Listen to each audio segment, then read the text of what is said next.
Hi, my name is Muhammad Alihan, and I am a second-year cybersecurity major.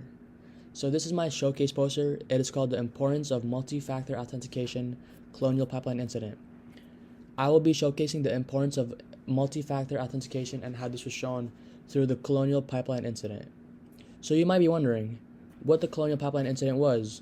It was a ransomware cyber attack that targeted the largest pipeline system in the United States, occurring on May 2021.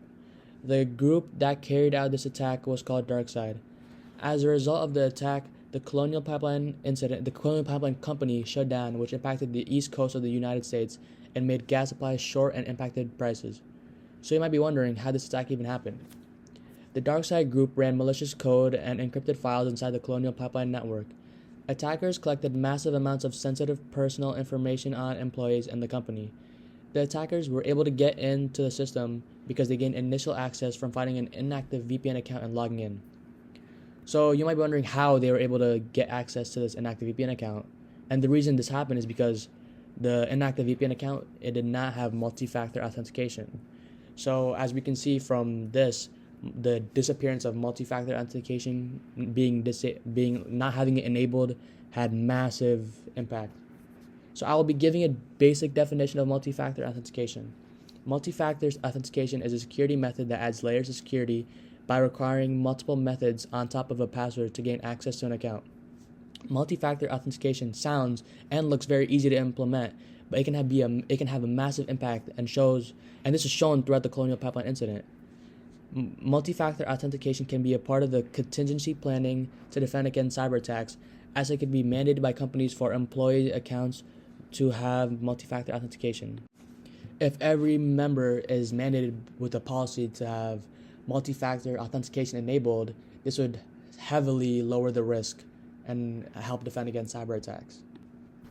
So there's two data graphs on my poster, and they show the effect on the positive effect of multi-factor authentication on security, and also shows like the negative effect of not having multi-factor authentication.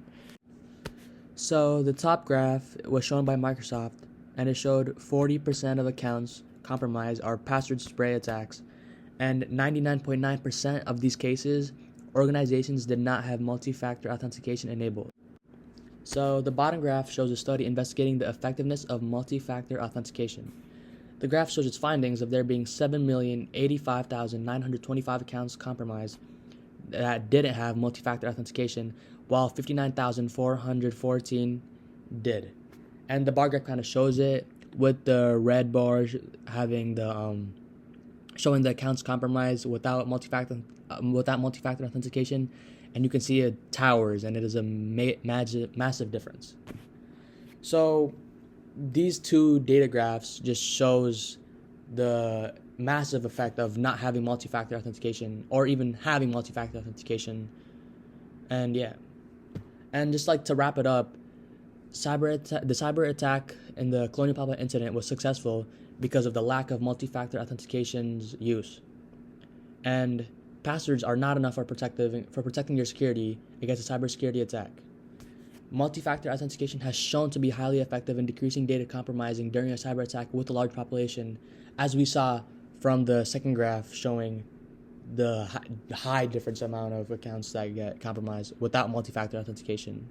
And multi-factor authentication should be continued being implemented to fight off cyber attacks and help increase security, as it has been shown time and time throughout the Colonial Pipeline incident and the Microsoft analytics shown, and this graph showing the large population of accounts getting compromised without multi-factor authentication. Just keep proving that we need multi-factor authentication, and it needs to be researched on.